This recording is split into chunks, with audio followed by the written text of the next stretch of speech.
actively dislike Kyle's, but I just think had you had really strong designers, whatever they would have come up with would have probably passed the feng shui test. And whether you didn't like it then, right at that moment, it would grow on you because good design just has that kind of longevity. Do you agree with that, Duncan? Yeah, look, I think it's the process for, not for whether we change our flag or not, but the process of selecting designs by vote. I can see how that's an interesting one because it's essentially populist, and that point about design is really, I think, insightful because good design isn't something which you immediately leap to. It may well be that something looks good kind of initially, but over time it's going to grate. And I guess that's my concern with the new flag, that in 5 years' time we'll look at it and think, oh, what have we done? It looks like a dated logo. Because with the maple leaf, they had designers get to work on it over quite a period of time, and it ended up quite different. And I don't think it was beloved when it was, by all, when it was first flown. So, but I think that is the ones that have that lasting appeal may indeed grow on you rather than have an immediate brand-like impact. So what was thought to be unwieldy at the start of all this process, which is let's find out the ingredients or, the emblems on the flag and then work from there, may in fact have been the way to go about it. That's one way of looking at that. That's right. I think as Duncan was saying, the populist approach to designing a flag was probably not the best way of doing it. Some good research in The Guardian newspaper analyses how a particular chain of stores in Britain can sell jeans at dirt cheap prices. And we sort of know this already, but here are the bald facts. Big chains, of course, cite their smart business methods and their big buying power when clothes are cheap, and I suppose that's true. But in fact, it's also because women in Bangladesh are being paid about 5 cents for every pair of jeans they make. And a breakdown of costs at a Bangladeshi jeans factory priced a zip at 20 cents, a button 10 cents, rivets a couple of cents each. It doesn't cost much, and maybe $10 tops for materials for a really fancy pair of jeans. And workers making 80 pairs of jeans a day and earning $100 a month.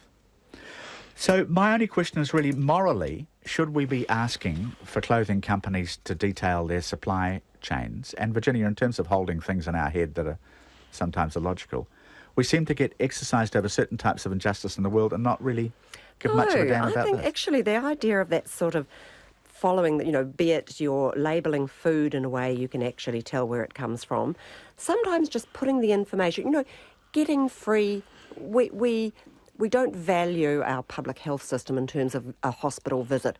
Giving someone the bill, if not the actual having to pay it, showing, the amount of material and time that all went into it.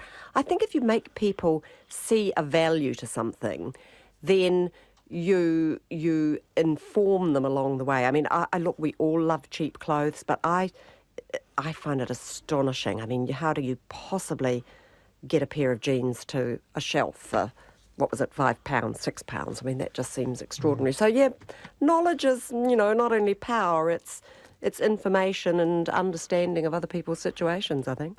Would it stop you, Duncan, buying a pair of jeans if you knew that the person who'd made them was being paid 5 cents an hour?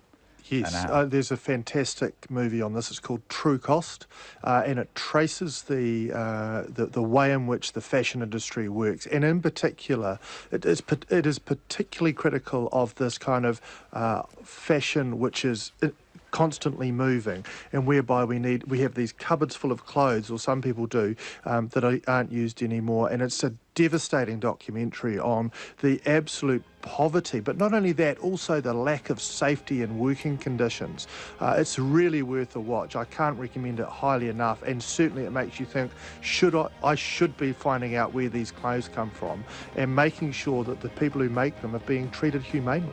True Cost. True Cost.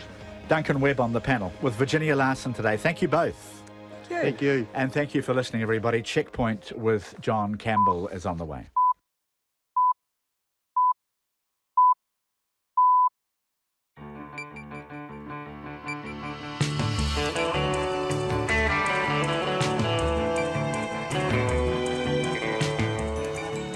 Kia ora everyone, welcome to Checkpoint on RNZ National. I'm John Campbell, and on behalf of the Checkpoint team, thank you for joining us tonight. The C word, is it really a crisis for dairy farmers?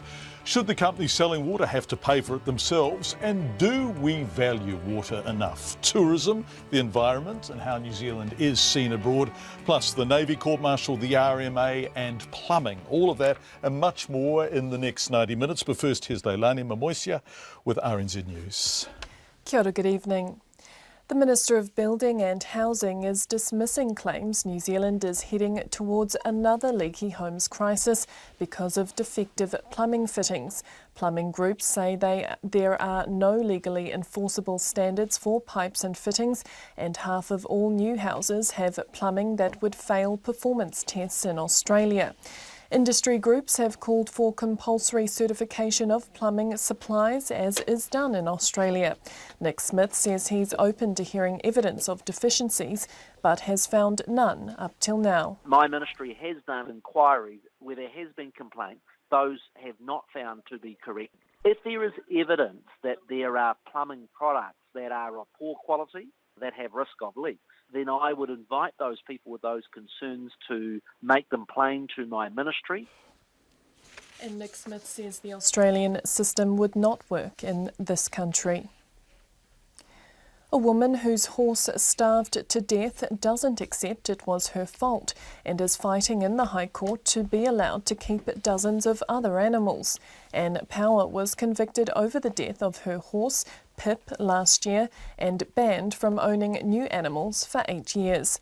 Muriel Baker reports. The Auckland District Court decision allows Anne Power to keep 85 animals, but she must give up about 60 others. Her lawyer, Dan Gardner, told the High Court it is unfair to extrapolate from her horse's mistreatment that Power has a delusionary attitude when it comes to caring for her other animals. He says Power has, in many cases, rescued her animals, and she doesn't accept she starved her 32-year-old horse, which had gum disease. Justice Fata has reserved his decision. This is Muriel Baker.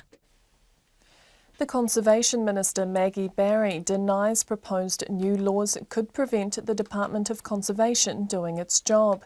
Official documents show the department advised its minister it might not be able to carry out its statutory duty if changes are made to the Resource Management Act. But the minister's office says while the department wouldn't be able to make submissions when a consent is being considered by councils, it would be able to earlier on.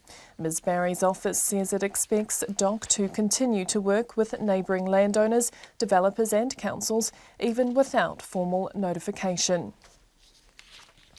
The Tourism Industry Association says it does not support calls by a smaller tourism body for a 5-year ban on new irrigation projects. The Tourism Export Council is calling for the moratorium, arguing tourism relies on the country's clean green image and irrigation is leading to more intensive farming and more pollution. But the Chief Executive of the Tourism Industry Association, Chris Roberts, says the council is a small organisation that does not represent the wider industry. We want to work with others, including dairy and the agricultural sector, for the benefit of New Zealand. We don't want to get into any sort of slanging match and any suggestion that it's tourism or dairy. We both are incredibly important to New Zealand's future, and we need to work alongside each other, not against each other. NZTIA's Chief Executive Chris Roberts. The Prime Minister John Key says the Director of United States National Intelligence is currently in New Zealand. Mr Key will meet with James Clapper this evening and says General Clapper is en route to a meeting in Australia. John Key says it's likely they will discuss the recent review of New Zealand's intelligence agencies. I mean, we'll just generally. I mean, I've met General Clapper, on a couple of occasions. He's obviously got great insights into sort of intelligence and what's happening around the world. But I'll certainly be mentioning to him. I'm sure he'll be aware, but if he isn't aware, that we've been going through a review process, what the review's broadly recommended, and where hopefully it'll get to. John Key. A Navy officer has hit back at repeated questions at a court-martial about her swearing at a senior officer after he allegedly grabbed her bottom. The commander denies a charge of indecent assault at Devonport Naval Base in May 2012. The officer, a lieutenant, told the court the commander grabbed her backside 4 or 5 times while they were drinking at the officer's mess bar at the naval base. The last time he did it, she swore at him. After repeated questions from the defence about what exactly she said, the lieutenant replied if he was grabbed over and over, he would be angry too.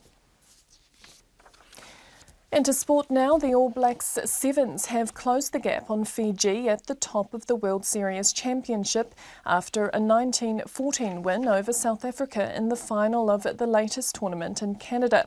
New Zealand scored 3 tries to 2 in the final, with Sam Dixon named player of the final.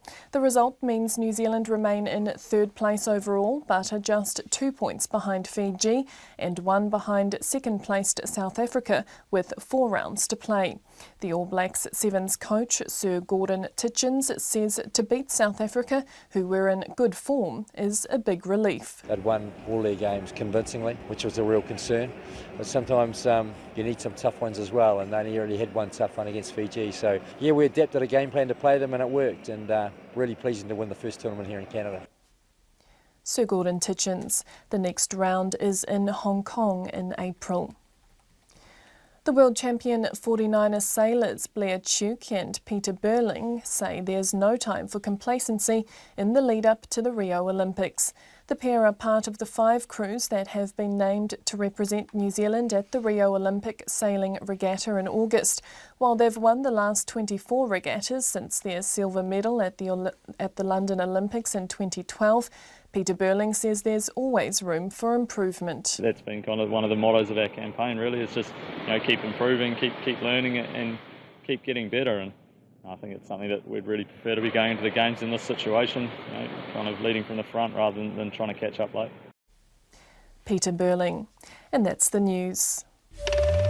Rekindling trade with Iran. There are possibilities in geothermal, nanotechnology and biotechnology and pharmaceuticals where we can complement each other. Rescuing dairy. The banks say they can work their way through this issue. It's not in their interest or the farmers' interest to force everybody off the land. And dodgy plumbing. The building code is about 20 years out of date. We're trying desperately to get the Ministry of Business and Innovation to update it. They just refuse to listen. Flushing out the news. Guy Spinner and Susie Ferguson Morning Report, weekdays from 6. Then on 9 to noon, how New Zealand can get a competitive edge from smarter migration policies. And after 10, genetic epidemiologist Dr. Tim Spector on the trillions of microbes inside us and how they affect everything from our weight to our body odour, and even which of us mosquitoes prefer to bite. Join me, Catherine Ryan, on 9 to noon after Morning Report on RNZ National. And the Met Service weather till midnight tomorrow. Northland, Auckland and Coromandels mainly fine. Waikato to Kapiti, including Bay of Plenty and the Central High Country. Scattered showers, some possibly heavy in the afternoons and evenings. Gisborne, Hawke's Bay and Wairarapa. Showers developing tomorrow, then turning to rain south of Napier late in the day. Wellington, Marlborough, Canterbury and North Otago. Rain and colder southerlies spreading tomorrow to reach Wellington by evening. Nelson's mainly fine, but showers tomorrow evening. Bulla and Northern Westland, rain developing overnight, further rain at times tomorrow. Southern Westland and Fiordland, rain with a few heavy falls clearing tomorrow. Central Otago, Dunedin, Clutha and Southland, a few heavy falls tomorrow morning, then clearing later. And the Chatham Islands is mainly fine. And I'll be back at 5:30 with headlines, and it's now 5:09. Thank you very much indeed, Leilani. See you in 21 minutes. The Prime Minister says we're just going to start with this evening because it is unfolding. His Globemaster plane was sent to Wellington Airport, and the Prime Minister says he will meet with the Director of the United States National Intelligence, James Clapper, who is currently in New Zealand, courtesy of that plane. General Clapper was last in New Zealand in 2011, as far as anyone's aware, arguably the most powerful man in global intelligence. He was also The man who was asked in front of the US Congressional Committee on Intelligence, quote, does the NSA collect any type of data at all on millions or hundreds of millions of Americans? And he replied, controversially, it has to be said, no. John Key says he has just swung by New Zealand on his way to a Five Eyes meeting. Well, he's going to a meeting in Australia, and I think he's publicly said he's retiring before President Obama, effectively steps down at the end of early 2017. So I don't know whether he'll be back in New Zealand again, but he's certainly back here at the moment on his way to Australia. Timing's interesting because last week the review of New Zealand's intelligence and security agencies was released. Mr Key says he will likely discuss that with General Clapper when they meet later today. Yeah, I would have thought so. I mean, we'll just generally. I mean, I've met General Clapper, on a couple of occasions. He's obviously got great insights into sort of intelligence and what's happening around the world. But yeah, I'll certainly be mentioning to him. I'm sure he'll be aware, but if he isn't aware, that we've been going through a review process, what the review's broadly recommended, and where hopefully it'll get to. John Key says he presumes New Zealand will be represented at the Five Eyes meeting, but he doesn't have the specific details. New Zealand is, of course, a member of the Five Eyes. It's 5:11. If we hear any more about that, we will obviously update you. They tend not to put out press releases, though, James Clapper and the NSA. The Master Plumbers Association we're going to look at now is warning of the risks of another leaky homes crisis if the standard of pipes and tap fittings in homes is not improved. It says it is imperative to ramp up quality controls to avert not a ticking, but a leaking time bomb. Eric Frickberg with this report. This morning came the news that there are no legally enforceable standards for pipes and drains, and half of all new houses have plumbing that would fail performance tests in Australia. This afternoon came the news of as many as 10,000 lines of common plumbing products coming into the country, which might be too many for building inspectors to cope with. And that led to the Master Plumbers Chief Executive, Greg Wallace, to ask this unsettling question. Are we sure that we haven't got pipework being installed currently in New Zealand into new homes that could cause a problem in 5 to 10 years? We can't be sure of that. Which raises another unhappy question in the minds of homeowners and carries the seeds of yet another housing crisis, according to Mr Wallace. Master plumbers don't want to put extra regulation on an already highly regulated system. But I also don't want someone turning up to us in 5 to 10 years with a leaking home situation that we currently have in New Zealand. According to Mr Wallace and others, all kinds of plumbing fittings are coming into this country, are being sold on the internet or are available through word of mouth and are being installed in the homes of unsuspecting householders. And poor plumbing means leaking water, which can be catastrophic when it's discovered too late. Rob Harrison is an Auckland builder being kept busy right now coping with the results of the first generation of plastic plumbing installed in the 1980s. They're failing now, and basically you get no warning, it just goes and then you're left with a flood in your wall or wherever it happens. Generally they fail just like that, but there could be instances where there is gradual leak seepage. And that leak seepage can be one of the worst things. In 5 years, Mr Harrison has fixed the floorboards in 20 houses which rotted from slow water leaks. Rachel Coxhead is a 62-year-old with a similar story. She installed plumbing in her Central Hawke's Bay home just 5 years ago. It was a softer plumbing, not copper plumbing, it was the soft black stuff. After just a short number of years, it flooded in the bathroom. It was the night I was due to go away, so luckily the local plumber whizzed around and saved my bacon. Of course, I still have that black piping, so I live a wee bit worried about whether it'll happen again, but it should have been a new system that was good for a long time to come. All this has brought a rush of concern from people like Rachel, from people like the Manufacturers and Exporters Association and the Building Industry Federation. But the Minister of Building and Housing, Nick Smith, rejects their arguments, saying his officials haven't found significant problems when they have spoken to building inspectors around the country. Even so, he's asked them to make further checks. If there is evidence that there are plumbing products that are of poor quality, that are not going to last the distance for the consumer, that have risk of leaks, then I would invite those people with those concerns to make them plain to my ministry. They need to be specific. Nick Smith says earlier inquiries haven't found many problems, but he will consider any new evidence. But he suggests some of the complaints could be driven by people trying to protect their own products from competition, and he cautions against that. For Checkpoint, Eric Frickberg. 5:15. Last month we brought you the story of Northland woman Ann Power and her history of animal abuse and neglect. The SPCA had removed 39 dogs from Ms Power, and Checkpoint went to see them where they were being cared for, some with preventable and untreated cancers, almost all in need of medical care. But Ms Power was allowed to keep 85 other animals on compassionate grounds. Ann Power has multiple convictions for animal mistreatment. In one such case, a horse in her care died of starvation. Judge Nevin Dawson described the animal's ill treatment as extreme, prolonged and frankly sickening. Today Ms Power is in the High Court in Auckland appealing against a district court sentence removing the animals from her. I asked Andrea Midgen, CEO of the SPCA, how many times they have met Ann Power in court. I've lost count, John. It's just ridiculous. The situation just goes on and it just keeps costing money for everybody. So every time you win a case, every time animals are removed from her care, every time the SPCA does something in court, she appeals almost without exception? That's correct. And you have to pay to fight those appeals?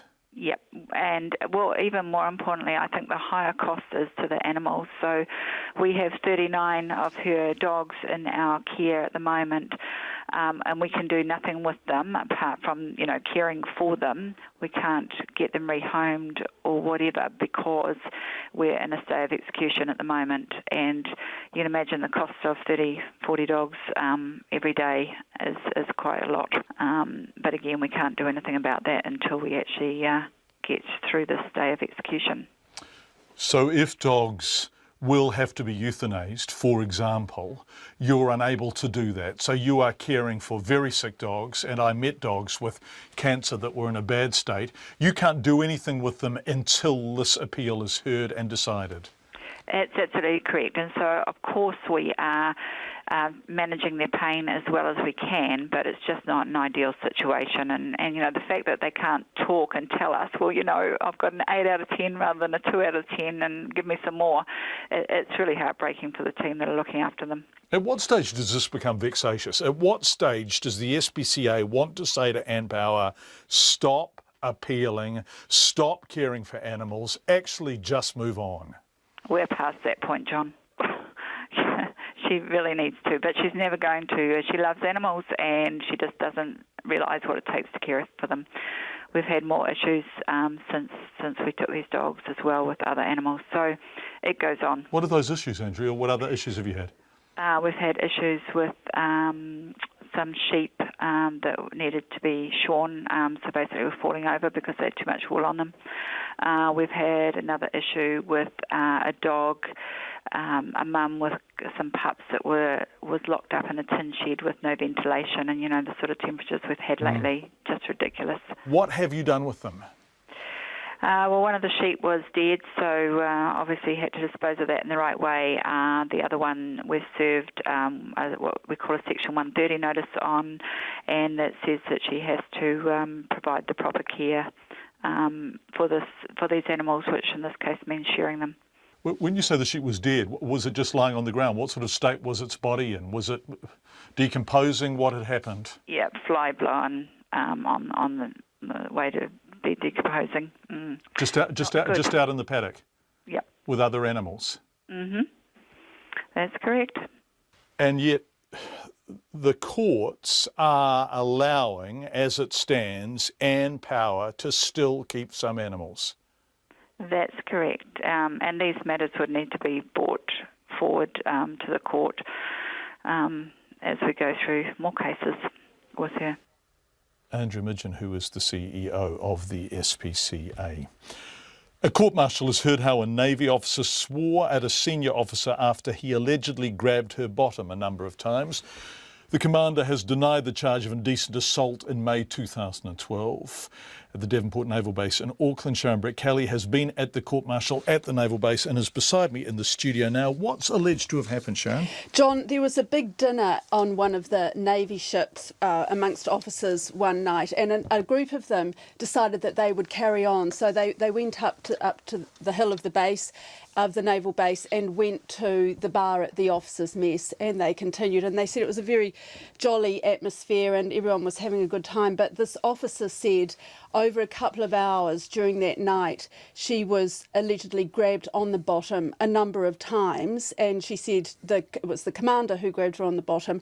The first time, she said, was an intense grope, and she said 3 or 4 times after that he pinched her or he grabbed her. And then the last time he grabbed her, she said she turned around and told him to F off. And she said his response was he threw his hands in the air and chuckled. Okay, can we just clarify something? He is senior to her. He's senior to her. Right. She's a lieutenant, he's a commander. Okay, what did the prosecuting lawyer say in the opening address? Well, Major Jane Derbyshire said it was a case about a failure of leadership. It was about a senior officer who abused his authority by indecently assaulting a junior officer. She said the nature of the actual touching may be at the lower end of the scale, but she said it was repeated, and the disparity in the rank and the authority between the commander and the lieutenant were significant aggravating factors. She said that the accused's actions were a fundamental betrayal of the trust which must exist between men and women who serve in a modern defence force. This case strikes to the heart of what it means to be a leader in the NZDF today. Okay, so the prosecution got stuck in the defence. They questioned how much alcohol she consumed and her memory. Yeah, the defence got stuck in too. Asked her repeatedly about how many drinks she had. Did she have a few? Did she have a number? So really raised questions about what she said about, whether she was drunk or not. Also, the defence lawyer said she made a lot of mistakes, or a number of mistakes, when she told about the events to the investigating officer. She said, yes, she made mistakes about the details, but she remembered clearly that the accused grabbed her bottom a number of times. And when the defence lawyer asked her over and over what she said to the commander the last time he allegedly grabbed her bottom, she said she swore at him. And then she said to the lawyer, if someone grabbed your balls repeatedly over and over, you would be angry as well. She did say that she'd had a number of drinks. She said she had too many drinks to drive, but she wasn't drunk. The lawyer asked her, had she come across anything like this before in the Navy? And she said in the Air Force, happy hour is called happy hands, but she hadn't experienced this at the Navy. What happens with the court-martial? Well, interesting. So tomorrow we hear from the defence and witnesses. By the end of the week, 3 members of a military panel will actually give their verdict, and if found guilty... By the end of the week? By the end of the week, right. There will be a sentencing. Now, the sentence, if he is found guilty, the penalty for indecent assault ranges from a fine to the ultimate sentence of dismissal. Sharon Brett-Kelly, thank you very much indeed. Sharon Brett-Kelly, who was at the court-martial at the Devonport Naval Base today. It's 23 minutes past 5. Coming up next...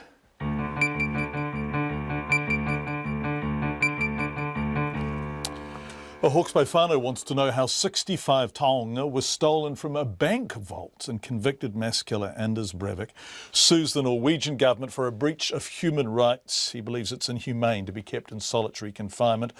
And later in the hour, before 6 o'clock, who owns our water? Is it really free for bottling companies who take it and then sell it, but don't pay to get the water? The Hawke's Bay Regional Council, who's been lobbying the government for bottling companies to pay 1 cent per litre of water, joins us, as does Coca-Cola Amateur. We'd love to hear from you in any way you choose. Text 2101, email checkpoint@radionz.co.nz, and our Facebook and Twitter address is Checkpoint RNZ, checkpoint@RNZ. Thank you. However you are joining us, don't forget we are streaming live on the RNZ website, and you can watch us on Freeview Channel 50.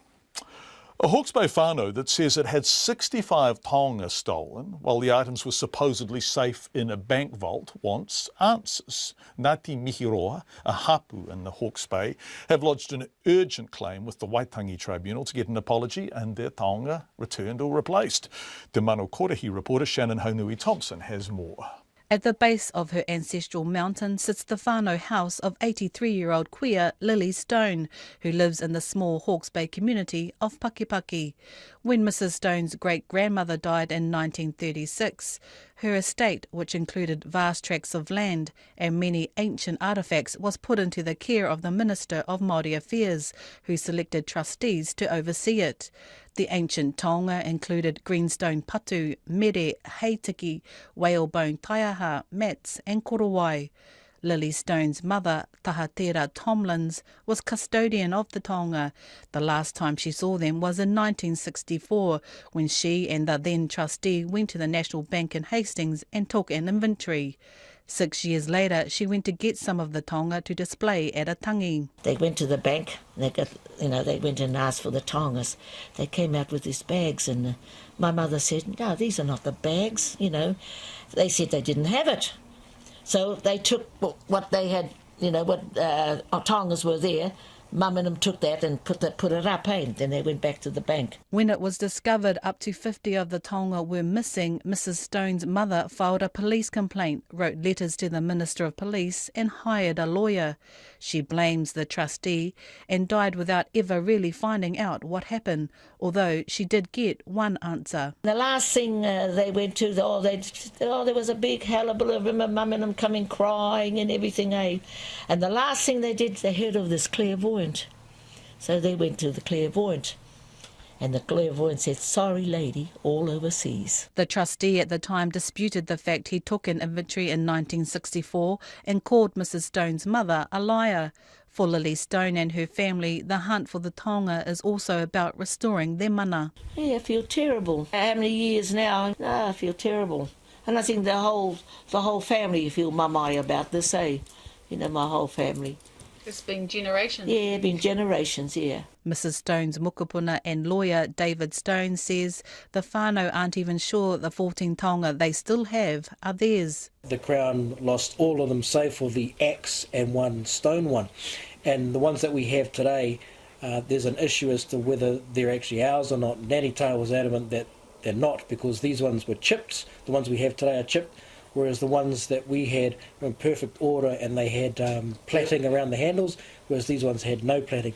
But we've had to take the ones that we got today because we had nothing else. David Stone believes there's nothing from stopping the Crown from doing the right thing. I hope that we get a hearing so that's courted, all that Nanny's just given to you is told to the Crown, because I think the Crown has to be held to account. I think everything that they've done to our family has to come out. Currently, this claim comes under the deed of settlement for Heretaunga Tamatea, which has already been signed. But Ngāti Mihiroa believe they have a valid claim and want to be heard separately. You're going to have a deed of settlement which says, we've settled this taonga claim, but they haven't done anything. They haven't heard us, they haven't found them, they haven't replaced them, and they certainly, under the current deed of settlement, aren't going to apologise. And that's what's at the heart of this claim. It's a very simple, principled position. The claim was lodged last week, and as of yet, Ngāti Mihiroa have not heard back from the Waitangi Tribunal. For Lily Stone and her whānau, there is only one outcome that will bring them peace. And we just want our taongas to be replacing, for them to bring it back on the marae, and a public apology. I mean, if it was the Crown, it was in the bank. Now, we trusted the bank. That's why we put it there. We couldn't even trust the bank. Ko Shannon Honui Thompson, tēnei. Norwegian mass killer Anders Breivik is suing the government for breaching his human rights by keeping him in solitary confinement. Breivik detonated a car bomb in Oslo and then opened fire at a youth camp, killing 77 people, mostly teenagers, in 2011. The 37-year-old was jailed for 21 years the following year, 2012. Then in 2013, he threatened to go on a hunger strike unless he got better video games, a sofa and an upgraded gym. He now has an entire cell block to himself and daily access to a computer, PlayStation and exercise yard. Natasha Howard from Reuters explains. On March 15th, convicted Norwegian mass murderer Anders Breivik will go to court. He is suing the state in an effort to end his prison isolation, which his lawyer says makes him a victim of cruel and inhuman treatment. That's because of the isolation he is going through. He has not contact with other people now, and this is going on nearly 5 years, and that's why we sue the state to get loosening up this. Breivik is currently serving a 21-year sentence for killing 77 people in a bomb attack and shooting spree in 2011. He is in a specially constructed cell that only allows contact with prison staff and his lawyer. He is able to move freely between 3 rooms and can take walks in a yard, cook his own food and do his own laundry. Judge Ina Stromstad says there's no basis for Breivik's claims. The probation service claims that there is no violation of his rights under the convention, that he is not totally isolated. A national support group for the victims has encouraged members to shield themselves as the court date approaches. I think it's a bit absurd that the terrorists can sue the Norwegian state. He has killed 77 people and caused hundreds of people so much pain. Norway has one of the most liberal prison systems in the world and one of the lowest number of detainees.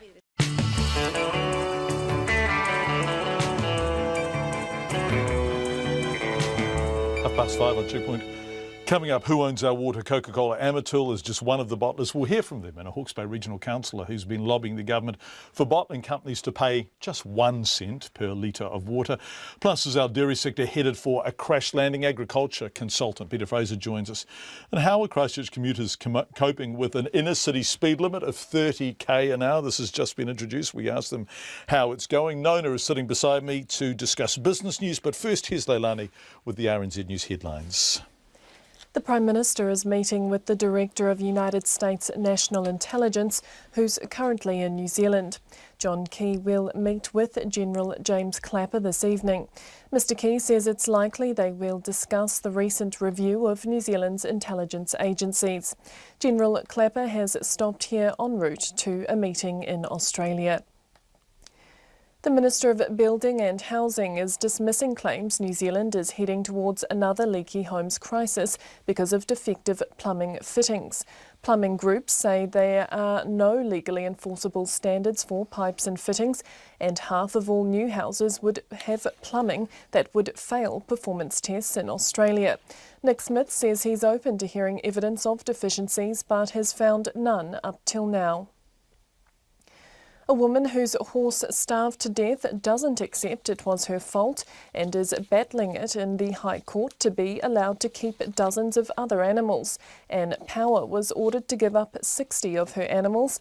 The head of Auckland's SPCA, Andrea Midgen, told Checkpoint it's ridiculous they have to keep fighting her. She says they recently took 39 of her dogs into their care. The Conservation Minister Maggie Barry denies proposed new resource management laws could prevent the Department of Conservation doing its job. Her office says while DOC wouldn't be able to make submissions when a consent is being considered by councils, it would be able to earlier on.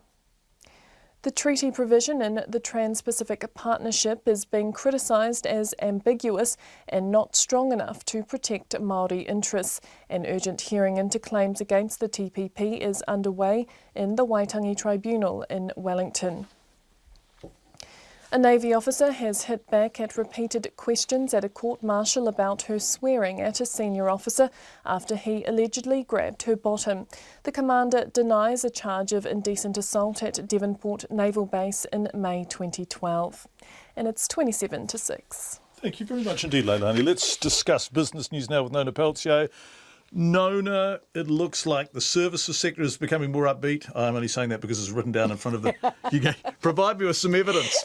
Well, actually, it is more upbeat. It's more upbeat than it was earlier in the year when, you know, the markets were quite volatile. Not that they're not volatile now, but in any case, the services sector, no, it's looking really great. In fact, employment, the employment gauge is up, way up. Tourism sector is actually driving all of this, so we're not surprised really that the service sector is strong, and it's stronger than when we saw on Friday with the manufacturing index. They're sort of complementary indexes, so we have one on Friday, then we have this one on Monday, so that kept us going today. So we know that our services sector is quite strong, and the tourism sector is what's backing that, and that's things like, well, all kinds of things that we provide as services. Okay, so we're going to have more on that. Actually, we're going to have more on the tourism sector and how that's going a bit later. What about the markets today? How were they? Well, actually, pretty good. Again, very strong. following through on what happened at the end of last week. So we get some news out of China. So the result was rather mixed. I mean, their economic indicators are, not all going one way or the other. However, the Chinese government has really worked hard to reassure the markets that they're not going to intervene at the moment to do things. And that's interesting because while they don't have the same kind of a banking system as we see in other jurisdictions like the United States, New Zealand, England, and Japan, those reserve banks, or rather central banks, are going to be giving us an update this week. So we can hear from the Bank of Japan tomorrow. And we'll be hearing from the U.S. Federal Reserve late Wednesday, so early Thursday our time, and then the Bank of England later on Thursday. So all these central bankers are going to have something to say about interest rates. Japan could be a real surprise. It'd be fascinating because they've had negative interest rates here. And that hasn't worked out for them. So they could be printing more money. Have they got any tricks left? What are the numbers for today? Oh, the numbers for today are quite positive. Of course, the New Zealand index is still in hot record territory there, up 0.8%. That's 51 points to 6,567. The dollar is trading at 67.5 US cents and 89 cents Australian. Thank you so much, Nona Peltier. We look forward to more on the Japanese Central Bank tomorrow. Well, yes, we'll have more on that. Yeah, for sure. that is fascinating. Boy, negative interest rates. Wow. Okay, it is 25 to 6. Could New Zealand's dairy sector be headed for a crash landing? The Labour Party says the dairy downturn could force as many as 25% of the country's dairy farms to fail if the worst-case scenario outlined by our Reserve Bank, the New Zealand Reserve Bank, plays out. But the Prime Minister, John Campbell, has played down the impact of the low milk payout. He says while some people are saying 5 to 10% of farms could fail, the banks are working to support farmers through the downturn as best they can. I don't think anybody really has the exact information. It depends a lot on how the situation's handled, and what I'm getting more of is the sorts of reassuring noises from the banks that say, look, in their view, they can work their way through this issue. It's not in their interest or clearly the farmers' interest to force everybody off the land. They're not going to do that. There will be some that will fail, but even in the very best of times, there are some that fail. So that's the Prime Minister, but an agriculture consultant who's worked for New Zealand's biggest dairy companies, Peter Fraser, says for some of the country's farmers, it's simply too late to take that kind of approach. Now, he is with us, Peter, on the phone. Thank you for joining us. How bad are things in your assessment? Kia ora, John. I think they're really bad, and the way that I'd sort of say it, I think we've got to bracket it first because it's very easy to throw around words like crisis and not have enough specificity around it. To use some of the market language, we're not in the world of a soft landing. We missed that opportunity 4 or 5 years ago. We're not looking at a hard landing. We missed that a number of years ago as well.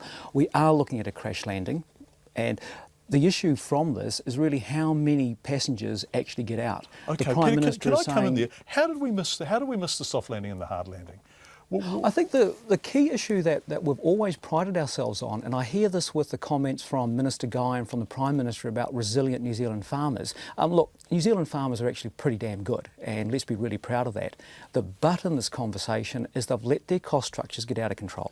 And they've let their cost structures get out of control in terms of the dairy industry through a process of intensification and also going into non-traditional dairy areas. And that's made them high-cost producers when the biggest strength in our bow was that we were low-cost producers. And now milk prices are low and it's wiping us out. It's that simple. When you say wiping us out, how big is the us in that phrase? Well, if we go back to around the year 2000, and it's about the time when Fonterra was formed, and so I'm not blaming this on Fonterra. I think this is a useful litmus test. We have the 20th century and the first part of the 21st century. What we had there was still mainly traditional New Zealand farms, mainly family farms and small. What they started to do was to gear up. To give you an idea, dairy debt at that time was around $10 or $11 billion. What really started happening I think the big change was the 2007 payout, where we went from a range of around $3.80, $3.90, $4.25, around that sort of level, to just shy of $8.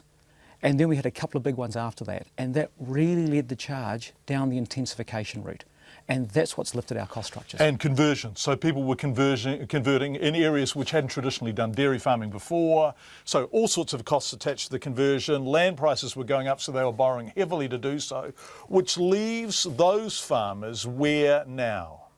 Well, if you look in the South Island in particular, and this is where my concern is around irrigated dairy, is that if you look at the best areas of dairy land in New Zealand traditionally, they were places like the Waikato, places like Taranaki, places like parts of Southland, and they had two things going for them. They had relatively good soils and they had lots of rain, about rainfall, 1,500 mils a year, and it's cheap. But if you go and put cows in places where you only get, say, 750 or 1,000 mils of water, you've got to put in irrigation. Once you've put in irrigation, that's not an option anymore. That's a fixed cost. That's what starts pushing your cost structures up. Peter, we keep having these conversations, and I think people who are exposed to the rural communities are beginning to see a flow-on effect of the fall in prices and the very high leverage that many dairy farmers have, well, some. But 80% of New Zealanders are urban dwellers. And is this still theoretical for the people who have nothing whatsoever to do with dairy farming? At what stage will the impacts be felt in the cities, if at all? That's a really good question, because it really comes down to, look, the Prime Minister could be quite correct. On a relatively good day, we may be looking at 5 or 10% of the farmers leave the land. On a much worse day, it could be my 25%. The Prime Minister is quite right. It depends on which tripwires we actually fall over. If milk prices bounce back to $10 or $8 or something like that, then we'll have no problem at all. If I'm right and they stay around the $5 plus or minus one, then it means a lot of those conversions I've just talked about, they're no longer viable. They cannot get their cost structures down. They will go out of dairy. And that's a substantial amount of the new South Island production that's come in since about 2005 and 2006, and it's all been based on irrigation. So they'll be in real trouble. The next people that'll be in trouble are the ones that have got basically too much debt. It's a race between, can they de-intensify their farms before their balance sheet runs out? Okay, and if the answer to that is no, and if these people are forced to sell, there will be a surfeit of supply, no real demand, completely contrary to what we were seeing, say, 5 years ago. What will happen to farm prices? Well, the issue really is a choice we have, and that's how much land goes overseas. Because if you, and again, there's a public policy choice here that the government of the day has, and at one end you could actually go down a very nationalistic route and say we'll have no farm sales to foreigners. If that happens, you basically tank the price of land. I mean, the RB's saying that if we get if we get milk prices down to $4, then there's a 40% haircut across the sector. We're already below $4. So that's not looking very good. And if you take away the support from foreign buyers, then it will probably go lower. So there's a trade-off. It's how much do you want to see land prices go down, and how much do you want to protect whatever equity farmers have got left, versus how much land you want to go overseas. These aren't easy questions. Agriculture consultant Peter Fraser, who was in fact in our Wellington studio. Peter, thank you so much for your time. We really appreciate it. We'd love your feedback on that, particularly if you are in the dairy sector or exposed to it in some way. Do contact us. It's coming up to 17 minutes to 6. If you buy bottled water in New Zealand, the overwhelming balance of probability is the company selling it to you has paid for the bottle, yes, the transport to get it into shops and restaurants, yes, perhaps even some marketing, yes, but not for the water itself. This makes bottled water extremely profitable, particularly in large volumes. And as the growing aversion to sugars and artificial sweeteners begins to impact on the sale of soft drinks, water is an increasingly important component in the balance sheets of companies like Coca-Cola, Pepsi and Nestle. Last year, for example, the Wall Street Journal identified water as a saving grace in the Coca-Cola balance sheet, but this has long been recognised. As far back as the year 2000, Robert S. Morrison, the vice chairman of PepsiCo, said, and I quote, "The biggest enemy is tap water."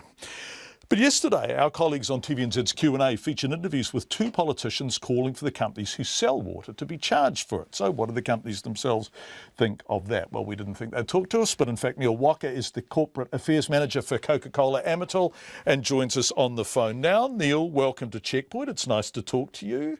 John Campbell, it's been a while. It's been a long time. But the question is, Coca-Cola isn't paying for that water it's getting out of Putararu, right? No, we are paying for the water. There's a process that we have to go through with the South Waikato District Council, and we negotiate the terms of that. Neil, hold on a sec. Never bullshit a bullshitter. How much are you paying? Well, you'll have to ask them. They're Well, the ones we negotiate with. I have, and you're paying 1/10 of a cent a litre.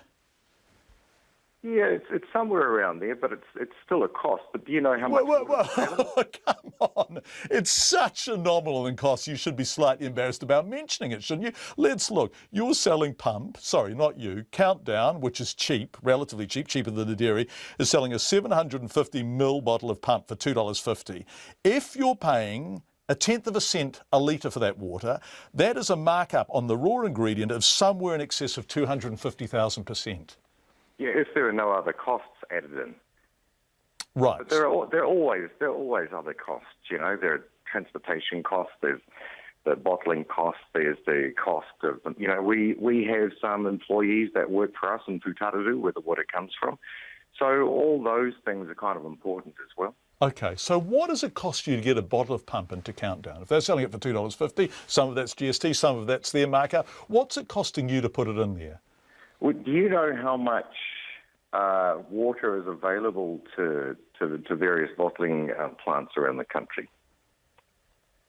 Sorry, I don't understand that. You're answering a question with a question. What are you asking me? Well, what I'm trying to talk about here is how much water is available for us, and who are the people that put the costs on the water that is made available.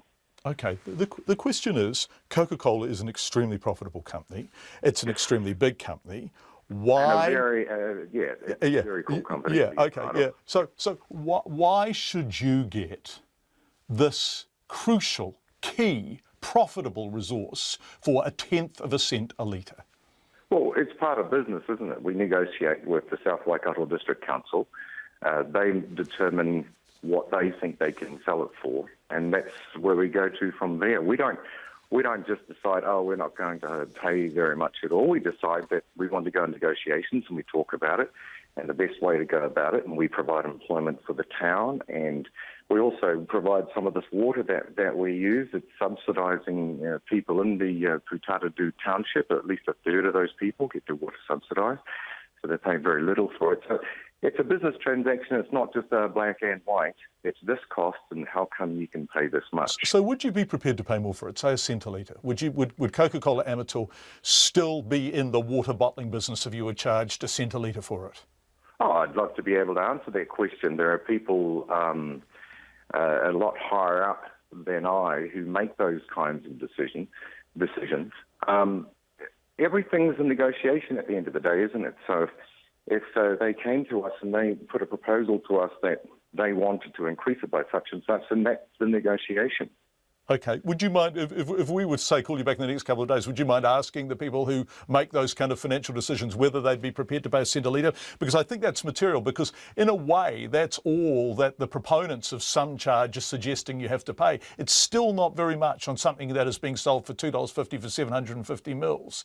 Yeah, but who are you talking to about here? Are you talking about the people we negotiate with? Are you talking about the people who are the customers, who are obviously very important? You know, water is up. People in New Zealand are buying more and more water. There's huge growth in that market. So are you talking about the people in Putaruru who you feel maybe should be charging at a higher rate? Because the reality is this is a business transaction, and if we can get it for such and such, and we do a good deal with that, and we're employing people in the town. How many people do you employ there? 18. 18? Yeah. Okay, so that's hardly a slam dunk in terms of philanthropy, is it? I mean, 18 people that's a small to medium business, isn't it? Yeah, but how many people in the town? I mean, it's a small town, so Neil, doesn't that point to what a beautiful business water is? You take it out of the ground, you put it in the bottle, you pay 1/10 of a cent a litre for it. Ka-ching! You only have to employ 18 people to do so. Money for jam. Well, at the end of the day, again, it is still a business, and if they came to us and said, we want to increase the costs of you drawing our water, then of course that's something we have to consider. But until that happens, as our business, we've got to do the best we can by our customers and be able to get them the price of water that makes them enjoy pump and Kiwi Blue a little bit more. Neil Walker, Corporate Affairs Manager for Coca-Cola Amatil. Nice to talk to you, Neil. Thank you so much for your time. Listening to that is Peter Bevan, who's the Hawke's Bay Regional Councillor. He's also on the board of PIP Fruit New Zealand and the current chairman of the World Apple and Pears Association. He's been lobbying the government for bottlers to pay royalties. Peter, did you hear Neil Walker then? Yes, I did. Okay. Good afternoon. Nice to talk to you, Peter. Thank you for joining us. I guess the issue is if the South Waikato District Council are prepared to let Coca-Cola Amatil have access to the water that's coming out of that Blue Springs there at 1/10 of a cent a litre, lucky old Coca-Cola Amatil. Yeah, but the problem is that the regional council in Waikato is exactly the same as our one. They actually don't have a legal right to charge a royalty. So all they're allowed to charge is the cost of administering the resource consent that supplies that water to that company or any other company that has a consent for water. So what has to happen? What has to happen, do you think? Well, what has to happen is that we have to have a law change that enables councils to charge royalties for water in situations where they see fit, or the community that they represent sees fit. Because right now, the government is saying nobody owns the water, therefore nobody can charge a royalty. And that's really a response to iwi claims for water ownership. But if we change the premise of the whole discussion to say, well, actually, everybody owns the water, local communities own the water, and local communities are able to make determinations on what the priorities are for water and whether they should charge royalties for particular uses or not, we have then a sensible discussion around what is actually a scarce resource. Peter, who should pay for water? You was obviously on the board of PIP Fruit New Zealand. You're also the chairman of the World Apple and Pears Association. So you're a horticulturalist, obviously. Do horticulturalists pay for water? Do dairy farmers pay for water? Does Coca-Cola pay for water? How do we make an assessment about who pays and how much? As I said, John, I think that's a decision for every local community who takes responsibility and should own its own water to make a choice about should they charge for a particular use or not. Now, I'm hot about water bottling because it actually generates no other value for a community. I mean, as you just found out, the water bottling plant in the Waikato that you were talking about only employs a very small number of people. So there's no opportunity for a community or a regional council to add value to that resource that they're essentially giving away. And I'm saying that local communities should have the power to be able to make those sorts of choices. Have you been lobbying for this to be the case? Have you been speaking to the government about this? Have you been asking for this at least to be considered or discussed?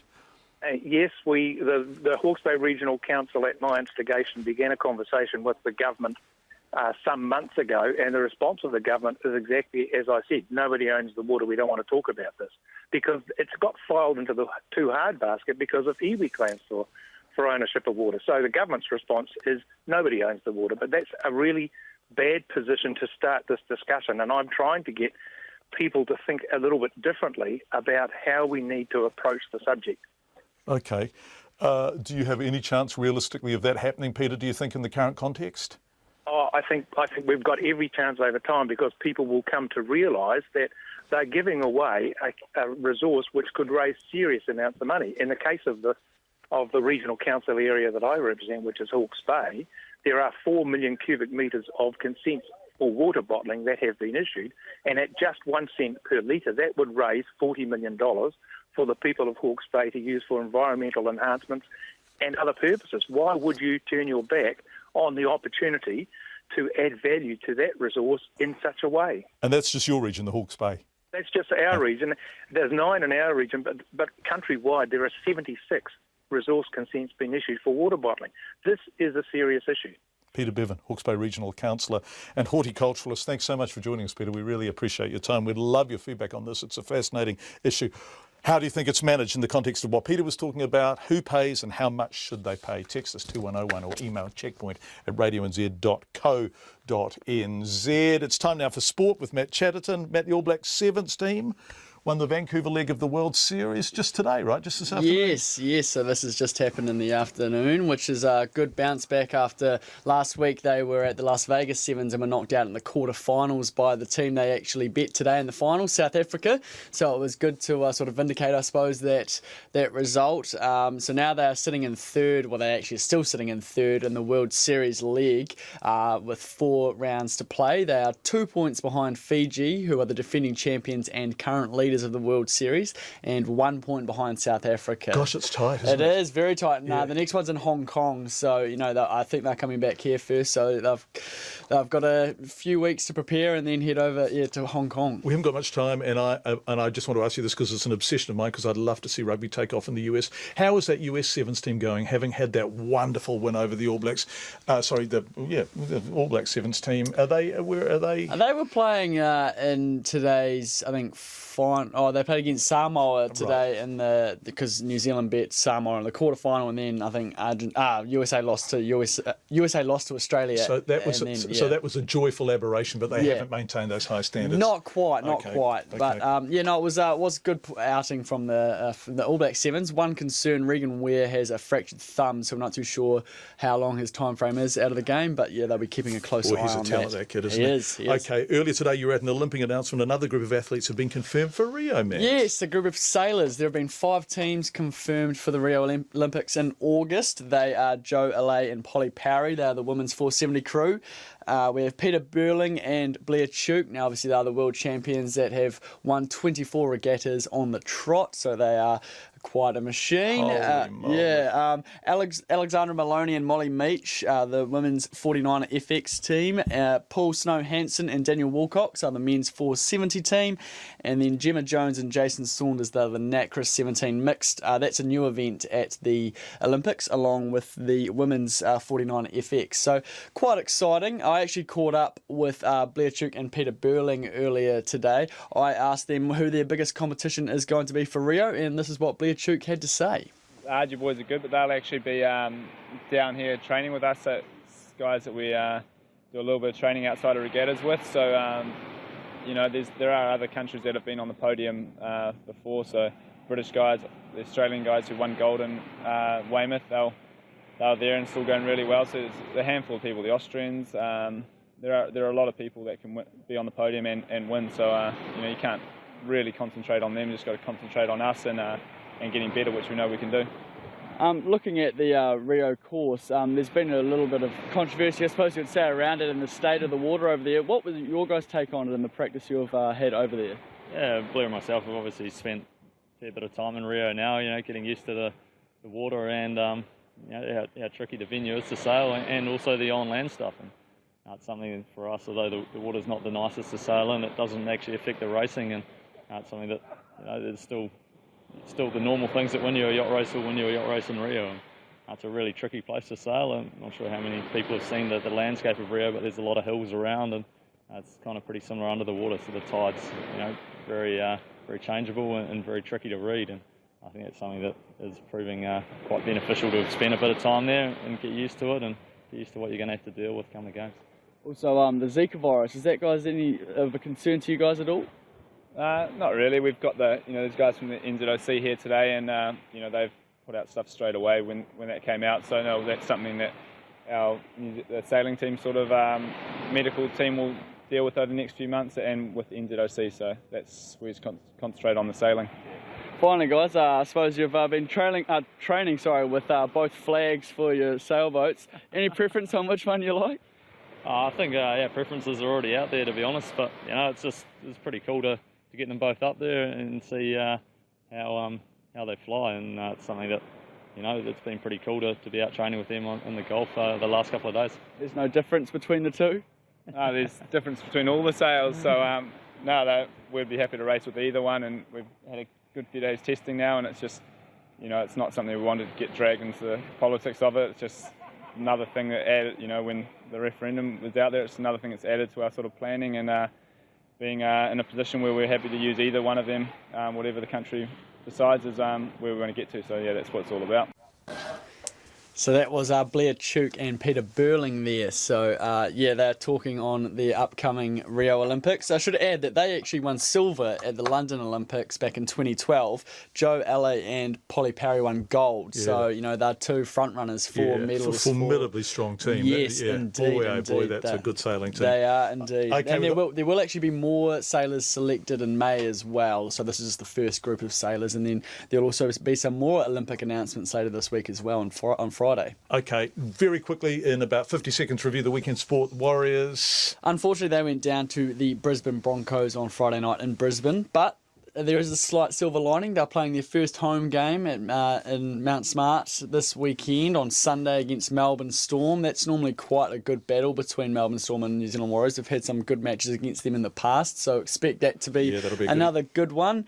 There was obviously the Super Rugby as well on the weekend. I believe the Hurricanes got over the Blues for you. That was a good game. That was a good game. Very tight game. A little controversy there at the end, though, with a certain try to TJ Perenara that got awarded that sort of decided the game. 10 seconds. I don't know why the Blues didn't go for the scrum rather than the line out at the end. Who knows? And the Highlanders also won, and so did the Chiefs. Yeah, and look good doing so. Coming up to 6 o'clock.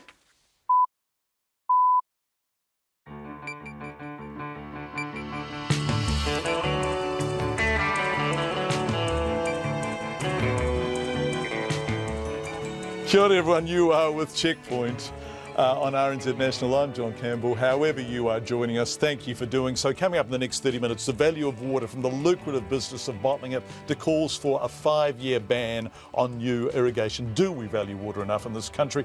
And Māori go to the Waitangi Tribunal over the Trans-Pacific Partnership. All that and much more in the next 29 and a half minutes. But first, here's the news with Leilani Mamoisia. Kia ora, good evening. The head of Auckland's SPCA says it's ridiculous it has to keep fighting against a serial animal hoarder. Anne Power was last year convicted over the death of her horse Pip, which starved to death. Part of her sentence bans Power from adding any more animals to her menagerie for 8 years. The courts ruled she's allowed to keep up to 85 animals, but must give up the 60 or so others. She's appealing against that decision in the High Court.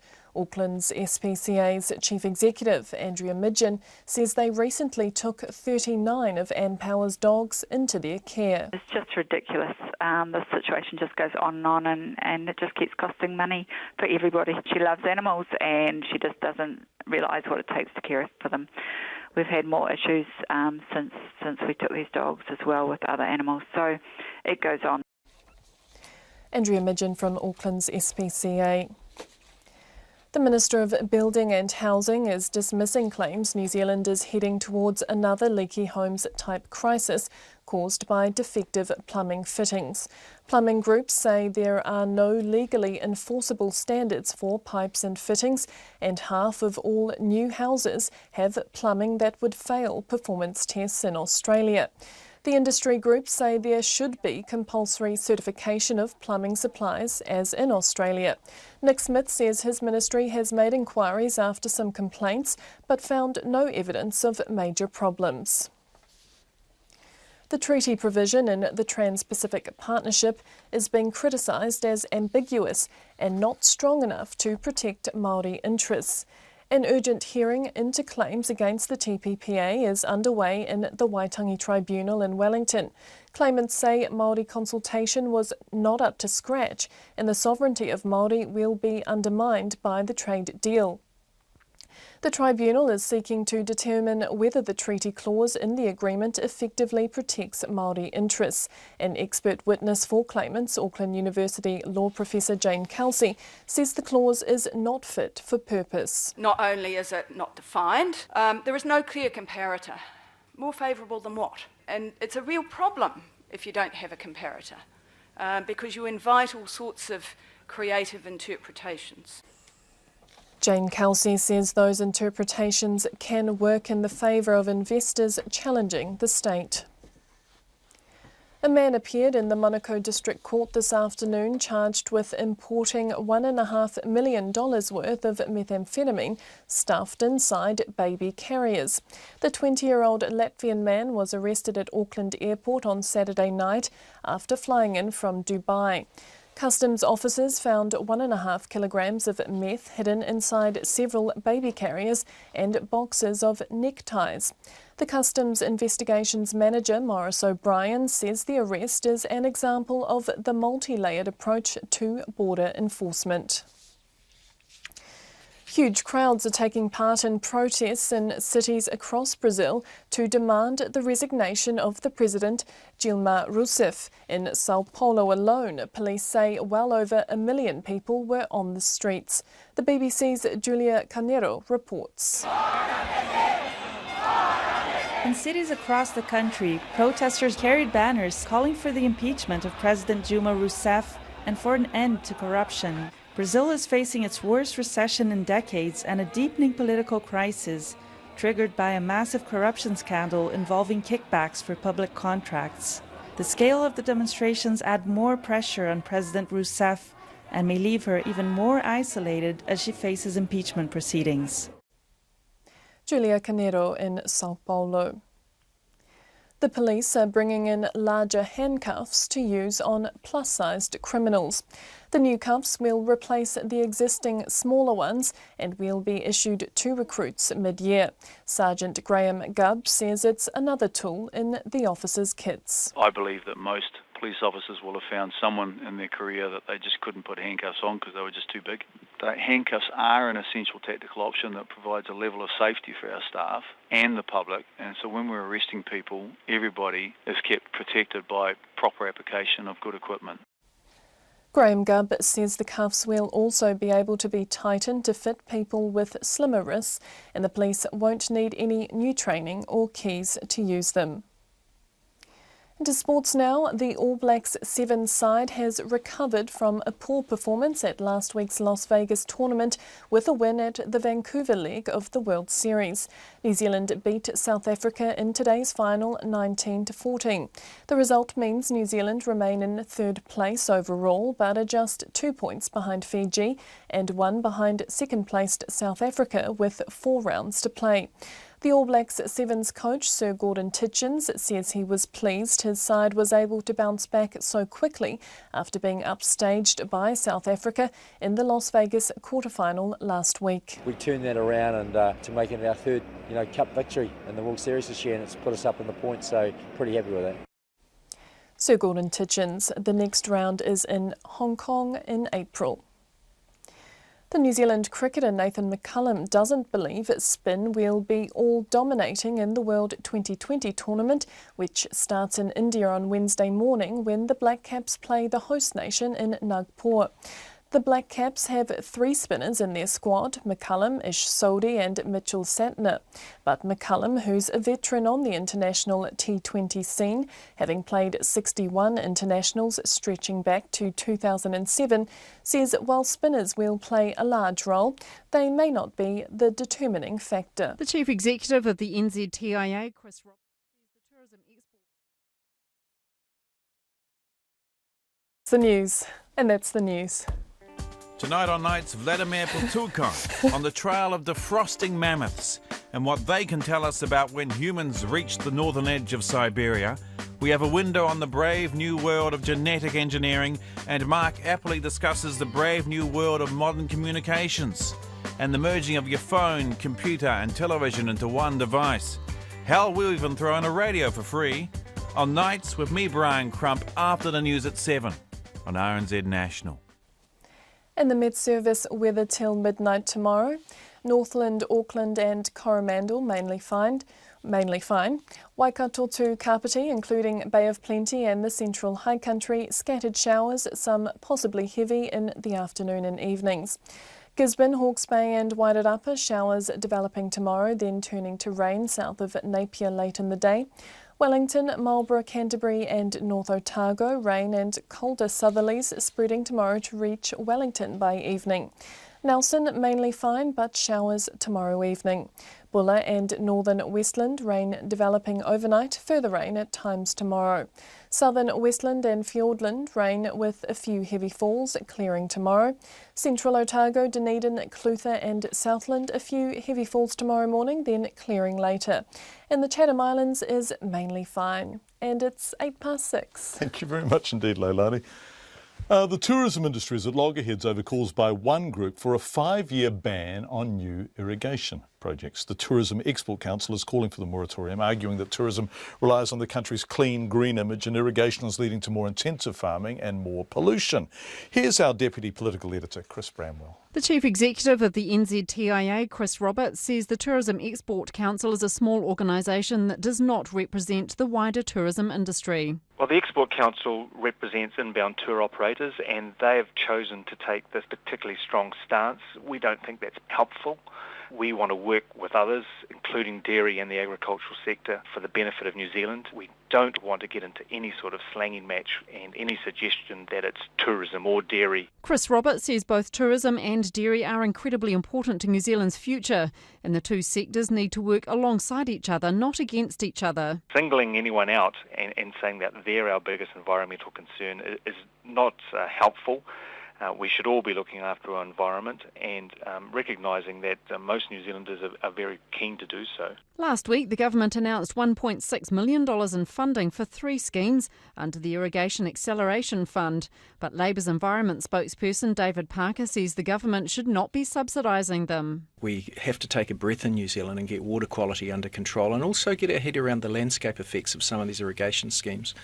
More irrigation means more intensive farming systems, often includes centre pivots, big irrigation structures, more cows per hectare. The Green Party's environment spokesperson Eugenie Sage says it's the wrong time for the government to be backing the intensification of dairy farming. The future of high-cost intensive dairy farming is about as lucrative as investing in coal. So good money shouldn't be thrown after bad with these massive public subsidies for irrigation. Federated Farmers says irrigation allows farmers and crop owners to more effectively manage their water use and nutrient loads on the land. Its environment spokesperson Chris Allen says irrigation schemes can also provide benefits for tourism. We look at Lake Opua. It's built primarily as a storage for farm irrigation, also for the water supply for Timaru. But the boating, the water skiing and recreation that happens on Lake Opua is absolutely huge. But Eugenie Sage says that's not entirely correct. She says Lake Ohupa is an irrigation reservoir, so in summer when the water's needed, the lake is virtually empty. From Parliament for Checkpoint, Chris Bramwell. And it's not a proposal to ban new irrigation projects that's put water in the spotlight alone. There are also calls for companies who bottle water in New Zealand to have to pay for the water itself. We were discussing this before the news. One man who knows a lot about water and has argued that New Zealand doesn't treat it seriously enough is Green Party co-leader turned Executive Director of Greenpeace, Russell Norman, who's on the line. Now, Russell Norman, you've been saying for a very long time that we don't value water enough. The question is, how do you get that right? Well, I mean, I think the first thing is you identify what you think are the values, what's important, and then you make sure that your economic instruments are aligned to those values. So if it's important to you to have clean rivers, then you need to make sure that you don't subsidise pollution. So currently we subsidise pollution, but I think most New Zealanders would actually prefer to have clean rivers. So I think it's getting the alignment between values and economic instruments. Okay. What about the access to water for corporations like Coca-Cola who are paying 1/10 of a cent a litre and in fact actually can't be charged more than that really as the law currently exists, as it currently stands? How do we get that right? Well, I mean, the economic instruments aren't hard to get right if you've got the right legislative framework. I mean, so, obviously you need a price on water so that if you're using water, you pay for it. That immediately incentivises the efficient use of water, both for irrigators and for bottling plants like Coca-Cola. But then you also need a price on pollution. So if you're polluting waterways, then, basically the environment is disposing of your wastes, and we need to make sure that that's reflected in an economic instrument as well, so that we align our economic policies with the things that we think are important. You said that as Green Party co-leader. Rod Donald and Jeanette Fitzsimon said it before you. There doesn't seem to be any buy-in from other political parties. Why not? Well, I mean, I think what we've seen over the last 15 years is this very big expansion of intensive dairying, and that has transformed the landscape and resulted in very large pollution effects. And I think that people are really starting to get their head around that now, about what it means. I mean, the way I like to think about it is the rivers are the last of the wild places and the last of the commons on the lowland areas. So, you know, we have the Department of Conservation estate in the high country, but in the low country, most of the natural environment, most of the forest is gone.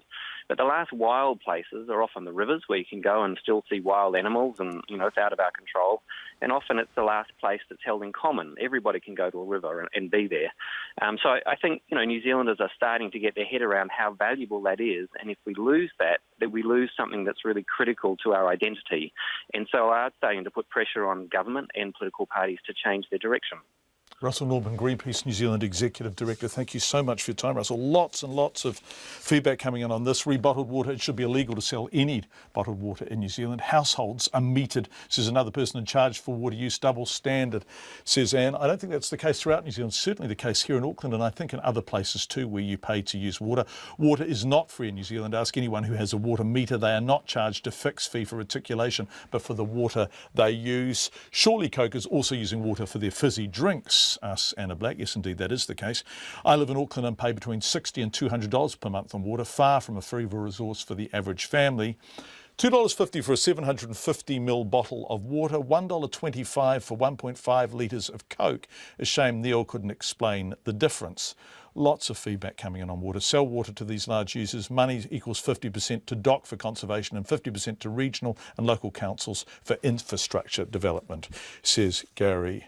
Coke only pay 1/10 of a cent for a litre of water. When I think of the residential charges for water, it baffles me. And finally, a reasonably long piece of feedback from Kirsty. We're going to read it out. Bottling water is not only the use of a natural resource, which is not costed out to the user or manufacturer adequately. Jane Gleeson-White has written extensively on the use of natural resources and how that use should be accounted for in her book, Six Capitals, even where a company needs to pay to extract the resource, e.g. sand for iron or oil or water for irrigation. They do not pay for the resource itself. Thank you all for your feedback. We're kind of going to stay in this area of the environment and getting the balancing act between commerce and protecting it right. The Parliamentary Commissioner for the Environment, Jan Wright, is warning proposed changes to the RMA, the Resource Management Act, go too far. She says the reforms, which are being considered at the moment, will stop people having their say on important environmental matters.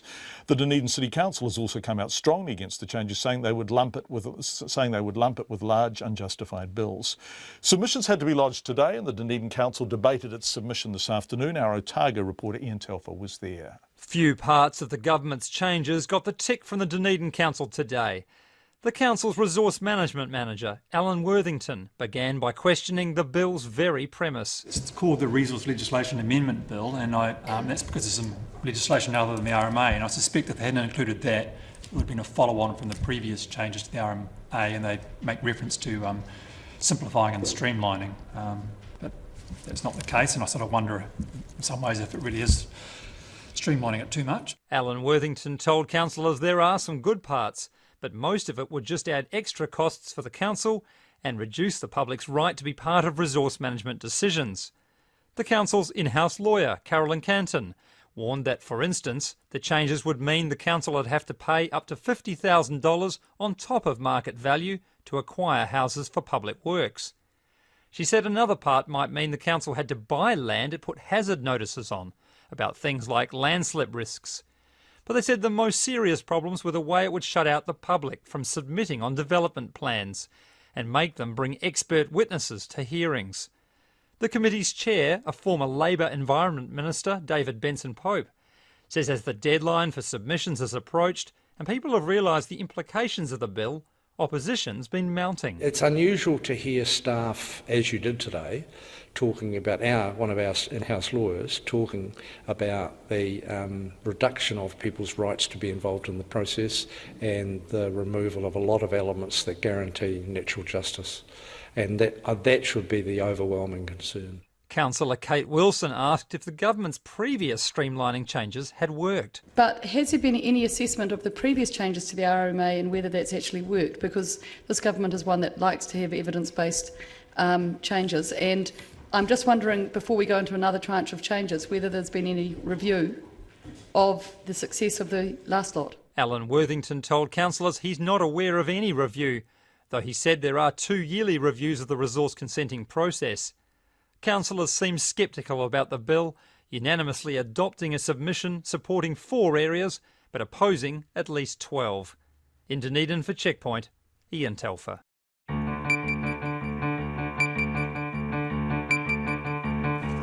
6:18. The Prime Minister John Key has met with the Iranian Foreign Minister in his Beehive office this afternoon. The Iranian Foreign Minister arrived in New Zealand yesterday. It's the first visit by a person in his position in more than a decade. John Key says the government wants to refresh ties with Iran after long-running economic sanctions were lifted earlier this year. He says they discuss regional issues which are relevant to New Zealand's role on the UN Security Council, like Syria, Yemen and Afghanistan. I congratulated Minister Zarif on his role in negotiating the recent Iran nuclear deal. New Zealand sees this deal as providing a real opportunity to rebuild trust in the region. It is therefore important to New Zealand that all parties involved do not take steps to undermine that progress. We also talked about how we can develop our trade and economic relationship. Iran was formerly New Zealand's 5th largest export market. Now that sanctions have been removed, we want to re-establish that relationship. Obviously, we have some concerns about the human rights issues situation in Iran, and I raised this with Minister Zarif, as did Minister McCulley when they met yesterday afternoon. The Prime Minister says Murray McCulley will be visiting Tehran later in the year to work on boosting trade. I think we can do quite a bit of promotion. I mean, NZTE and others, as we've said, it was our 5th largest market at one point. They were the basis, I think, of the development of the halal meat processing in New Zealand. So there's quite a lot of opportunity. You've got 80 million people living in Iran and a growing sort of middle class there. So quite a lot of demand for our products, and not just meat, and a lot of other halal-based products that we make in New Zealand, or halal processed products. And on top of that, we have historically bought oil from Iran, not in recent years, but that used to be the basis of some of the oil we bought. It's the Prime Minister speaking at his post-cabinet media conference this afternoon. Coming up on World Watch PM at 6:30 with Elizabeth Brown this week, Turkey reveals after yet another deadly terror attack, and 20 years on from the horror of Dunblane. All of that and more coming up with Elizabeth Brown in about 9.5 minutes. Māori have criticised the treaty provision in the Trans-Pacific Partnership, arguing it's ambiguous and won't protect Māori interests. The Waitangi Tribunal has been told that Māori should not have to rely on a clause in the trade agreement anyway. Te Manu Kotahi reporter Lee Marama McLaughlin was at the urgent inquiry in Wellington today. It's fair to say the TPPA's Treaty of Waitangi exception clause is riddled with legal talk, but one phrase stands out for treaty claimants. It mentions the government's capacity to still provide more favourable treatment to Māori. An expert witness for claimants is Auckland University law professor Jane Kelsey, who says it's very ambiguous. Not only is it not defined, there is no clear comparator. More favourable than what? And it's a real problem if you don't have a comparator, because you invite all sorts of creative interpretations. She says the wording will work into the hands of foreign investors challenging the state. The problem with paragraph 2 of the treaty exception is that it makes no reference to investor-state dispute settlement. Now, if I was an investor, I would have a field day in running that argument. The lawyer for the Māori Council, Peter Andrews, says it's concerned that it will be up to the Crown to decide whether to invoke the clause. The phrase determines the scope of the application to measures adopted by the Crown to promote Māori interests. The clause only kicks in if the Crown decides to take action. The lawyer for Hapu claimants in the north, Bryce Lyle, says Māori are on the back foot. I think a key point there is that Māori have no real effective voice in that decision, nor would they have an effective voice in any ISDS process that may arise. Counsel Alana Thomas says her claimant, Te Runanga o Ngāti Kahu, has no confidence in the Crown. Given past dealings with the Crown cannot be trusted to uphold its duties and its obligations to its te treaty partner to activate and give practical effect to this clause. The tribunal will decide if the treaty clause provides effective protection to Māori interests. The inquiry will continue for the rest of the week. Ko Lee Marama McLaughlin, tēnei. A Christchurch business owner says changing the speed limit to 30 kilometres an hour in the CBD could be detrimental to her business. The Christchurch City Council lowered the speed limit from 50 to 30k an hour on Saturday. The new limit applies to streets bounded by Kilmore, Madras and Victoria and Colombo, I think, are also part of it, or at least part of them are. Sally Murphy has been talking to motorists about, well, what they think about it. Tucked away between new buildings and construction sites on Victoria Street, Rosie Austin runs a gift store. She's not a fan of the speed limit change. I think it's detrimental to my business. Since the earthquake, I've had to become a destination shop, so I'm reliant on people driving by and maybe stopping when they had forgotten I was here. And I think at 30, everyone's going to avoid coming through Victoria Street, and therefore, that's going to impact on my customer base. Miss Austin says the change is another blow to her business. In my block there's hardly any businesses for people to come to. We've lost a huge population around this area, and the council have already changed the light phasing, so 4 cars get through at a time up at Beeley Ave and this end, which has already caused a huge impact because everyone's stacked up during the day, so they already avoid coming this way. Nicola Dam, who runs a florist on Victoria Street, says because people are driving slower, they may have more time to look in shop windows. Miss Dam drove through the CBD to get to work this morning. It felt like I was crawling and it felt really slow, but I think once everyone gets used to it and everybody's doing it, could possibly be okay. Council Transport Operations Manager Stefan Thomas says the reduced speed limit came from the Share an Idea campaign launched after the earthquakes. He says it's all about making the city safer for all road users. We've been checking on it. So far it seems to be all going to plan. Most people are doing the new 30 kilometres hour speed limit, and so far so good. But have people been avoiding the city and going around the 4 Avs instead? No, we haven't noticed that. People who are coming into the city as a destination are still coming into the central city. Christchurch Road Policing Manager Ash Tabb says any speed reduction is positive as it reduces crashes and injuries. If people are offending, then they can be ticketed, but probably the key aims initially, within reason, is to actually more of an education and communication focus. And Inspector Tabb says with the CBD in construction mode, he can't see the speed change being an issue. The average speeds around the area, particularly where this is actually quite low anyway. It's not a wholesale change. We will be monitoring it, and speed enforcement occurs anywhere, any time on Canterbury roads, so it'll be a continuation of that. The council says the speed limit change is just one of many the city will experience as it presses ahead with the rebuild. In Christchurch for Checkpoint, Sally Murphy. We're going to go to Syria in a sec, but so much feedback coming in on water. Just remember, in Auckland, we pay twice for water, once for the amount we use, and again for when it becomes wastewater, points out Leo. Lovely email, I think, from Te Anau, which says, we are lucky to be surrounded by clean water in Te Anau, but I constantly see tourists filling their shopping trolley with bottled water. I just get blank stares when I tell them they can drink tap water or direct from the lake. Charge them an extra 1 cent per litre to deal with 40 million plastic containers in the environment, says Wally. And this one from Peter Wood in Auckland. I live in Auckland and pay an extortionate amount for water plus an additional charge for wastewater based on water consumed. Do Auckland businesses using town supply water in their products not pay on the same basis? Clearly not. Coca-Cola trucks their water from Putararu as you would if it only cost you 1/10 of a cent per litre.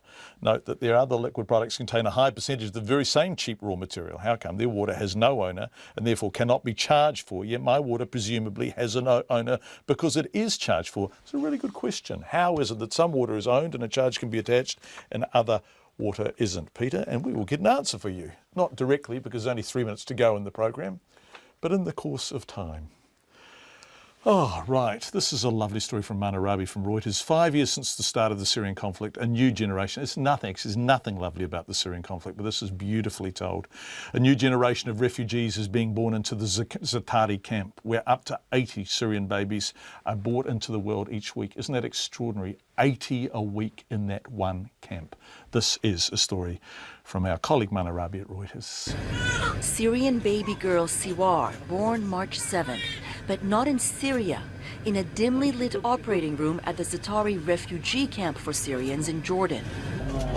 She's among 50 to 80 babies born here each week now, 5 years into the Syrian civil war, as a new generation of refugees come into the world far from their homeland.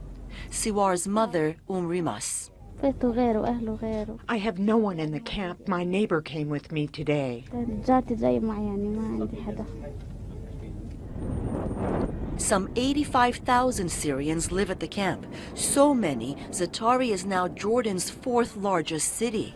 It even has 2 maternity clinics, one of them with 60 beds and nearly 120 medical staff for the expectant mothers, like 26-year-old Ahmad, who fled the city of Homs 3 years ago. I'm alone. When I gave birth to my son, the neighbors helped out. Now I'm pregnant again, and I'm going to give birth again in the camp. What can I do? This is God's will. The Syrian conflict has killed more than 250,000 people. In Zaatari, conditions are hardly ideal, but each new baby born here is a counterpoint to the death and destruction their mothers fled from back home. Incredible, 50 to 80 babies a week born in that camp. We're going to end with a piece of feedback tonight from Ian Thorpe in Wellington. Ian says, we expect to be able to get clean drinking water from any public water fountain or spigot as a result of paying our rates or water costs depending where you live. Coca-Cola are the same as everyone else. All they really sell is clean, convenient water-filled bottles to a person who can't be bothered to buy, keep, clean and fill their own bottle if they can buy one of Coca-Cola's for a few dollars when they need to. Coca-Cola pay their rates or water costs where they are based like everyone else. However, I don't like buying drinking water because I don't like paying extra for something that I pay for through my rates. But I do buy water bottles from time to time and keep clean and refill them before they go the way of paper clips, bios and rubber bands. And for some inexplicable reason, I need to get another. Kia ora, John, says Dave. Sadly, I only heard part of your excellent program, Water Use Tonight. What if I hadn't heard anyone talk about is why buy bottled water at all? Yeah, it's probably quite a good question in many parts of our country. That's it for Checkpoint tonight. Thank you for being with us. RNZ News headlines at 6:30. Auckland SPCA says it's ridiculous it has to keep fighting against a serial animal hoarder who's gone back to court to try to keep pets confiscated after a horse starved to death. The Prime Minister is this evening meeting with the Director of United States National Intelligence. The government is dismissing claims New Zealand's heading towards another leaky homes type crisis caused by defective plumbing fittings. And the treaty provision in the TPP is being criticised as ambiguous and not strong enough to protect Māori interests. Those are the major stories. Our next news and weather is at 7.